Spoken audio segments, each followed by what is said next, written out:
असद साहब के बिहार राजनीति पे आपका क्या कहना है?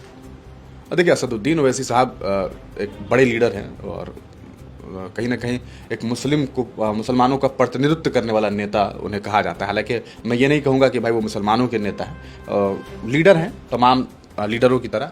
जहाँ तक बात रही बिहार में, आपने देखा 2015 में वो पार्टी यहाँ आई, 20 में कामयाबी हासिल की, लेकिन सही लोगों को नहीं चुन सके और सही लोगों को अपना कैंडिडेट नहीं बनाया। नतीजा ये हुआ कि सबके सब भाग गए, लगभग 4 भाग गए। हालांकि उन चारों में से 3 का हालत क्या हुआ है आज वो आपको जानकारी मिल ही गई होगी।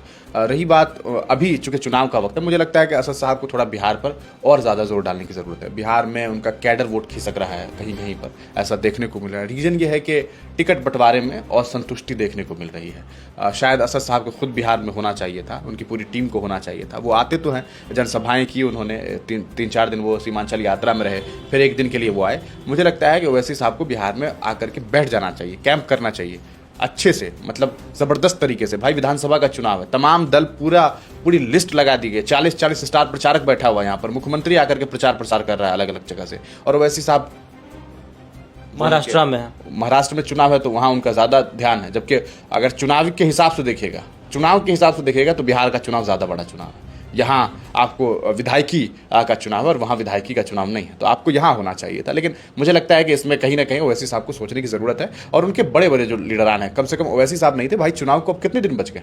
आप इम्तियाज़ जलील को भेज दिए रहते, आप आसिम वक़ार को भेज दिए रहते, आपके और जितने मोइन साहब हैं उनको भेज दिए रहते। सबको होना चाहिए था बिहार में। ये चीज़ मुझे नहीं समझ आती कि भाई किस तरह से सोच रहे हैं और क्या इनकी सोच है। बाकी लीडर है वो है, उनकी पार्टी है, वो अपने हिसाब से सोच रहे होंगे।